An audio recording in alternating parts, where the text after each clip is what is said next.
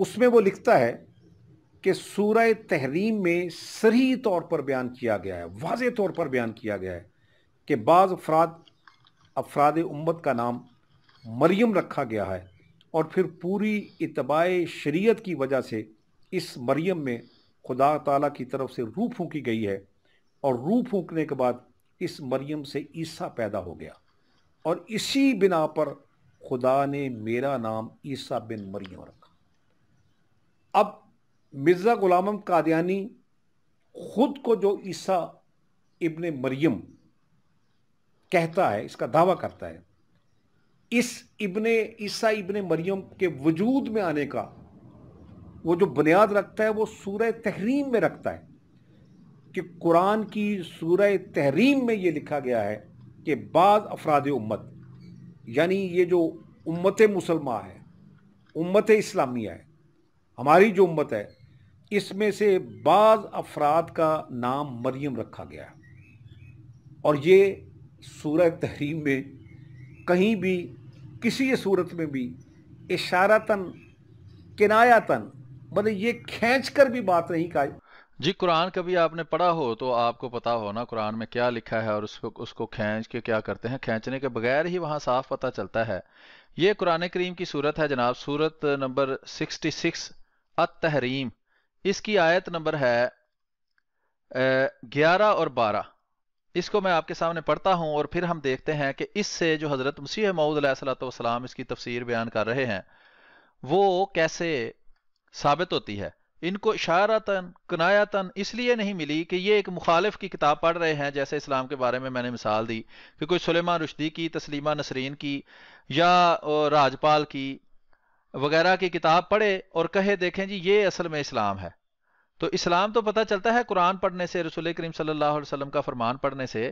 مخالفوں کی کتابوں سے کبھی سمجھ نہیں آتی کہ کیا بات ہو رہی ہے، وہ تو تعصب میں ڈوبے ہوئے ہیں، جیسا کہ ابھی ہم نے مثال دے کر ثابت بھی کیا ہے۔ ہم صرف باتیں نہیں کرتے، ہم ثبوت بھی پیش کرتے ہیں، اور ہم آپ کے سامنے قرآن بھی پیش کرتے ہیں، شاید جو ہے وہ آپ کی غیرت جاگ جائے اور آپ حقیقت کو ماننے کے لیے تیار ہو جائیں۔ اعوذ باللہ من الشیطان الرجیم، بسم اللہ الرحمن الرحیم۔ اللہ تعالیٰ فرماتا ہے وَضَرَبَ اللَّهُ مَثَلًا لِلَّذِينَ آمَنُوا، اللہ تعالیٰ مومنوں کی مثال بیان کرتا ہے، امرأۃ فرعون، فرعون کی بیوی سے۔ کس کی مثال؟ مومن کی۔ کس سے بیان کی؟ فرعون کی بیوی سے، یعنی مومن کی مثال ایسے ہے جیسے فرعون کی بیوی ہے۔ اذ قالت رب ابنی لی عندک بیتا، اس نے کہا کہ اے اللہ اپنے گھر میں میرے لیے اپنے پاس میرے لیے گھر بنا، فی الجنت، جنت میں، وَنَجِّنِي مِن فِرْعَوْنَ، اور مجھے نجات دے فرعون سے، وَآمَلِهِ، وَنَجِّنِي، ہاں فرعون سے اور اس کے عمل سے مجھے نجات دے، وَنَجِّنِي مِنَ الْقَوْمِ الظَّالِمِينَ، اور ہم نے اس کو ظالم قوم سے نجات دی۔ تو یہ یہاں دیکھ لیں اللہ تعالیٰ فرعون کی بیوی کی مثال دیتا ہے، یعنی مومن کی مثال ایسے ہے جیسے فرعون کی بیوی ہے۔ اسی طرح آیت نمبر 12 میں اللہ تعالیٰ فرماتا ہے، یہاں سے دیکھیں وَضَرَبَ اللَّهُ مَثَلًا لِلَّذِينَ آمَنُوا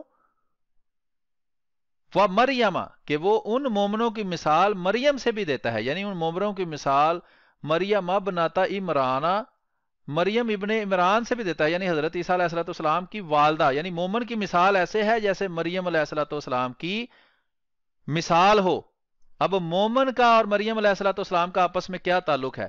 وہ تعلق اللہ تعالیٰ اس آیت میں اس کے بعد بتاتا ہے۔ اللہ تعالیٰ فرماتا ہے اللاتی احسنت فرجہا، اس نے اپنی شرمگاہ کی حفاظت کی، فنفخنا فیہ من روحنا، تو اس عمل کی وجہ سے اللہ تعالیٰ نے اس میں اپنی روح پھونکی، فنفخنا فیہ من روحنا، وصدقت بکلمات ربہا، اور اپنے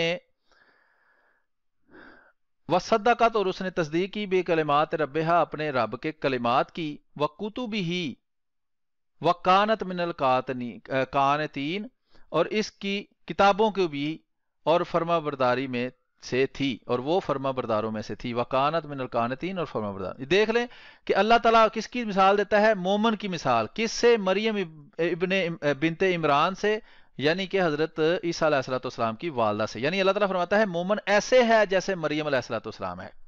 کیوں ایسے ہے؟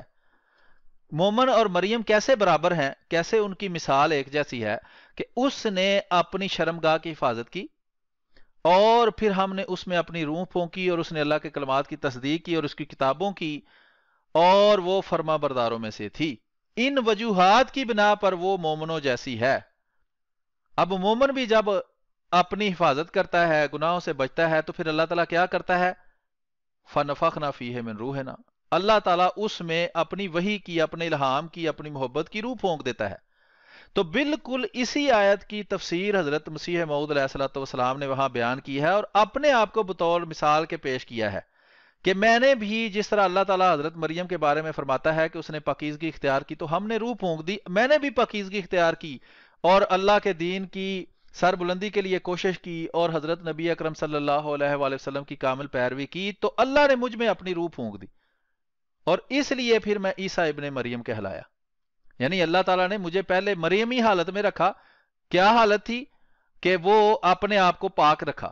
پھر عیسوی حالت کیسے پیدا ہوئی؟ فَنَفَخْنَا فِيهِ مِن رُوحِنَا، اللہ تعالیٰ نے جب اس میں روح پھونکی تو آپ کہہ لیں کہ وہی جب آئی تو پھر اس سے مزید پاکیزگی پیدا ہوئی اور اس سے پھر نتیجتاً ایک نیا انسان بنا۔ یہ صوفیانہ کلام ہے اور صوفیانہ کے کلام میں یہ باتیں عام پائی جاتی ہیں، اس کی مثالیں بھی ہم دے سکتے ہیں سکین کے ذریعے، لیکن جس کو قرآن کی سمجھ نہیں آنی اس کو صوفیاء کی بھی سمجھ نہیں آنی۔ آگے ان کی بات سنتے ہیں، پھر آگے چلتے ہیں۔ کہی جا سکتی کہ سورہ تحریم میں ایسی بات لکھی گئی، اور یہ صرف سورہ تحریم کا حوالہ وہ اس میں براہینی احمدیہ میں نہیں دیتا، یہ اس کی ایک کتاب کشتی نوح ہے جو 1902 میں شائع ہوئی، کشتی نوح، اس میں بھی وہ اسی طرح کا حوالہ دیتا ہے۔ 63 پیج ہے جی کشتی نوح کا، وہاں بھی مرزا غلام احمد قادیانی اب دیکھ رہے صاف پتہ چلتا ہے یہ کتاب آگے رکھی ہوئی ہے اور اچھی بڑی لائٹ ہے، پھر بھی وہ موبائل سے غور سے دیکھ رہے ہیں کہ اوپر کیا لکھا ہے، اور لیکن کشتی نوح موجودہ تو روحانی، ایک دیکھیں ایک حوالہ روحانی خزائن سے دیا، دوسرا کسی ایسی کتاب کا دیا کہ روحانی خزائن کا کوئی حوالہ نہیں دیا، اب ڈائریکٹ کشتی نوح کا کوئی صفحہ بتا رہے ہیں، اور انہوں نے اگلے پروگرام میں آ کے ہمیں بتا دیں کہ میں نے اصل کتاب کھول کے دیکھا تھا، آگے پیچھے سے مضمون پڑھا تھا، یہی اس کا موقف تھا۔ بالکل انہوں نے اصل کتاب پڑھی ہی نہیں ہوئی، انہوں نے یہی مخالفانہ کتابیں پڑھی ہوئی ہیں، اس لیے ان کو کسی چیز کی سمجھ نہیں آتی۔ ٹھیک ہے جی، سنتے ہیں کیا کہتے ہیں، پھر آگے چلتے ہیں۔ اس بات کو دہراتا ہے کہ سورہ تحریم میں اشارہ کیا گیا ہے کہ بعض افراد امت کی نسبت کہ وہ مریم صدیقہ سے مشابہت رکھیں گے، جس نے پارسائی اختیار کی، تب اس کے رحم میں عیسیٰ کی روح پھونکی گئی اور عیسیٰ اس سے پیدا ہوا۔ اس آیت میں اس بات کی طرف اشارہ تھا کہ اس امت میں ایک شخص ہوگا کہ پہلے مریم کا مرتبہ اس کو ملے گا، پھر اس میں عیسیٰ کی روح پھونکی جاوے گی، تب مریم میں سے عیسیٰ نکل آئے گا۔ پہلے تو یہ اس تحریر، اس عبارت کو کہ یہ کس طرح کی محمل سی باتیں ہیں، خلاف عقل باتیں ہیں کہ افراد امت میں سے کوئی شخص ہوگا جس میں صفت مریم ہوگی اور وہ صفت مریم والا وہ جو فرد ہے اس سے پھر عیسیٰ نکل آئے گا۔ مطلب یہ زبان ہی خود اس بات کی چغلی کھا رہی ہے کہ یہ جھوٹ ہے اور یہ جھوٹ ہے، اور پھر یہ سورہ تحریم میں تو بالکل نہیں ہے۔ اور جب یہ جھوٹ ہے اور اتنا بڑا جھوٹ ہے قرآن پر اور اس کی ایک سورت کا حوالہ دیتے ہوئے، سورت تحریم کا حوالہ دیتے ہوئے، تو اس جھوٹ کے بعد عقل چکر آ جاتی ہے کہ ایسا شخص یا تو خود عقل کا دشمن ہے، یا جس کی عقل پر ماتم کرنا چاہیے، یا انتہائی عیاری اور مکاری سے وہ جھوٹ بولتے ہوئے یہ کہتا ہے۔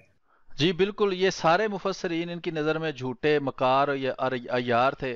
جتنے بھی صوفیاء گزرے ہیں وہ سب جھوٹ بولتے تھے، وہ مکاری اور عیاری کرتے تھے، کیونکہ ان کی عقل سمجھ میں جو بات نہ آئے وہ پوری مکاری اور عیاری ہے۔ اصل میں یہ خود میں نے ثابت ابھی تھوڑی دیر پہلے کیا ہے کہ یہ مکار، عیار، جھوٹے اور دھوکے باز خود ہیں، خود ایک خواب کو اس طرح کا رنگ دیتے ہیں اور کہتے ہیں قرآن میں اشارتاً بھی اس کا ذکر نہیں ہے، حالانکہ واضح طور پر میں نے آپ کو اس کا ذکر دکھا دیا ہے کہ اللہ تعالیٰ مریم علیہ الصلوۃ والسلام حضرت عیسیٰ علیہ السلام کی والدہ سے مومن کی مثال پیش کرتا ہے اور اس کی وجہ بتاتا ہے کہ کیوں میں مثال پیش کرتا ہوں کہ اس نے پاکیزگی اختیار کی پھر ہم نے اس میں اپنی روح پھونکی.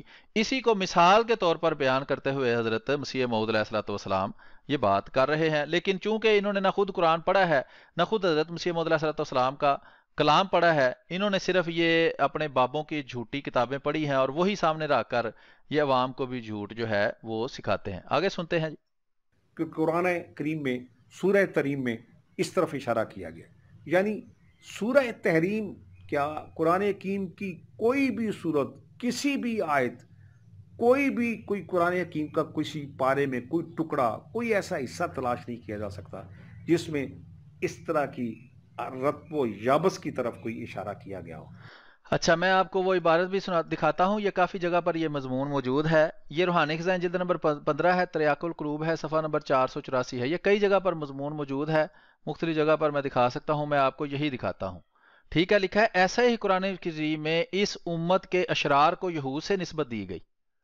ٹھیک ہے جناب, یہ دیکھیں یہاں سے حضرت مسیح علیہ السلام فرماتے ہیں, صفحہ نمبر وغیرہ بتا دیا ہے میں نے, کہ قرآن شریف میں اس امت کے اشرار کو یہود سے نسبت دی گئی, اور صرف اسی قدر نہیں بلکہ ایسے شخص کو جو مریمی صفت سے محض خدا کے نفس سے عیسوی صفت حاصل کرنے والا تھا, اس کا نام سورہ تحریم میں ابن مریم رکھ دیا ہے, کیونکہ فرمایا کہ جب کہ مثالی مریم نے بھی تقوی اختیار کیا تو ہم نے اپنی طرف سے روح پھونک دی. اس میں اشارہ تھا کہ مسیح ابن مریم میں کلمۃ اللہ ہونے کی کوئی خصوصیت نہیں بلکہ آخری مسیح بھی کلمۃ اللہ ہے. یہ دیکھیں جو عیسائی ہیں وہ کہتے ہیں جو قرآن میں ان کو کلمۃ اللہ لکھا ہے اس لیے وہ خدا ہیں, تو انہوں نے کہا کہ اللہ نے مجھے بھی کلمۃ اللہ فرمایا ہے. ٹھیک ہے, تو اس لیے اس کی کوئی خصوصیت نہیں, اس کو خدا کہنا اس صرف کلمۃ اللہ کہا جانے کی وجہ سے کوئی نہیں نکلتا. روح اللہ بھی بلکہ ان دونوں صفات میں وہ پہلے سے زیادہ کامل ہے, جیسے سورۃ تحریم اور سورۃ فاتحہ میں اور سورۃ رود میں آیا کنتم خیر امۃ اخرجت للناس فرمایا ہے. پھر ماسوا اس کے اللہ تعالیٰ قرآن میں یہ بھی ہے وغیرہ. تو یہ ایک جگہ مضمون نہیں ہے, یہ بے شمار جگہ مضمون ہے, اور ہر جگہ یہ سورت 66 نمبر سورت تحریم کی آیت نمبر 11 اور 12 کے حوالے سے یہ بات کی گئی ہے, اور اس کی جو ہے وہ تفسیر پیش کی گئی ہے. آگے سنتے ہیں جی کیا کہتے ہیں. یہ بھی مرزا کا ایک بہت بڑا سریحن جھوٹ ہے. تو اس اعتبار سے میں کہتا ہوں کہ پھر اس شخص کو عقلی طور پر بھی, عقل کی کسوٹی پر بھی کس طرح نبی تسلیم کیا جا سکتا. ہاں, اس کا عقل سے کیا تعلق ہے. یہ دیکھیں, وہابی, دیوبندی, شیعہ, بریلوی سب کی قرآن کی تفسیر الگ الگ ہے. بریلوی کہتے ہیں کہ قرآن میں چونکہ رسول کریم صلی اللہ علیہ وسلم کو نور کہا گیا ہے اس لیے ان کو بشر کہنا جائز نہیں, حالانکہ قرآن میں بشر بھی لکھا ہوا ہے کہ انہوں نے اپنے آپ کو کہا ہے. اب وہ کہتے ہیں کہ جو رسول کریم صلی اللہ علیہ وآلہ وسلم کو علم غیب تھا, ان کو ما کانا و ما یکون کا علم تھا. جو دیوبندی ہے وہ کہتے ہیں نہیں, قرآن میں تو ایسا کچھ نہیں لکھا, یہ تو شرک ہے. اب ایک بندہ وہ کہتا ہے قرآن میں یہ بات لکھی ہوئی ہے, دوسرا کہتا ہے قرآن میں یہ بات نہیں لکھی ہوئی. ایک اس کو عین اسلام بتاتا ہے, دوسرا اس کو شرک بتاتا ہے. اب آپ اپنی موٹی عقل استعمال کر کے مجھے بتائیں نا کہ دونوں میں سے قرآن پہ جھوٹ کون بول رہا ہے. ٹھیک ہے, ایک بندہ اپنی تفسیر کرتا ہے, اور یہ ایک مثال ہے, ہزاروں لاکھوں کے حساب سے اختلافات اسی طرح موجود ہیں. تو اگر ایک بندے کا اپنی تفسیر پیش کرنا قرآن پر جھوٹ ہے تو آپ اس ایک قرآن کی تفسیر اور ترجمے کا نام ہمیں بتا دیں جو آپ کے مطابق سچ ہے. پھر اس کے آپ کی اس عقلی دلیل کے مطابق باقی سارے کے سارے ترجمے اور تفسیریں جو ہیں وہ قرآن پر جھوٹ ہو جائے گا, اور جو بھی قرآن پر جھوٹ بولے آپ سمجھ سکتے ہیں کہ اس کے اسلام کا کیا سوال باقی رہتا ہے. تو یہ عقلی دلیل تو دے رہے ہیں, لیکن جو معیار یہ کام قائم کر رہے ہیں اس معیار کے مطابق یہ اپنے آپ کو پرکھنے کے لیے تیار نہیں ہے. ہم جو معیار بناتے ہیں آپ ہمیں بھی اس معیار پر پرکھیں, اپنے آپ کو بھی اس معیار پر پرکھیں, جو اس معیار پر پورا اترتا ہے اس کو سچا مانیں. آپ جو من گھڑت معیار پیش کر رہے ہیں وہ معیار آپ خود بھی نہیں مانتے, آپ خود بھی اس پر عمل کرنے کو تیار نہیں ہیں. تو جو اللہ تعالیٰ قرآن کریم میں فرماتا ہے کہ یہودیوں کو کہ تم دوسروں کو نصیحت کرتے ہو اپنے نفس کو بھول جاتے ہو, پھر اللہ تعالیٰ فرماتا ہے کہ اللہ کے نزدیک انتہائی بری یہ حرکت ہے کہ تم دوسروں کو تو اس بات کی نصیحت کرو اور خود اپنے لیے اس پہ عمل نہ کرو. تو اس لیے اگر یہ عقلی دلیل آپ کی ٹھیک ہے کہ قرآن کریم کی کوئی ایسی تفسیر کرنا جو آپ کی عقل سمجھ میں نہیں آتا, یہ قرآن کے اوپر جھوٹ ہے, تو آپ ہمیں وہ تفسیر بتا دیں جس کو آپ سار سمجھتے ہیں. پھر اس کے علاوہ ساری تفسیروں کو یہاں ویڈیو میں آ کر اسی چینل کے اوپر بیٹھ کر آپ کہہ دیں کہ وہ سارے قرآن کے اوپر جھوٹ بولے گئے ہیں, یا اس کے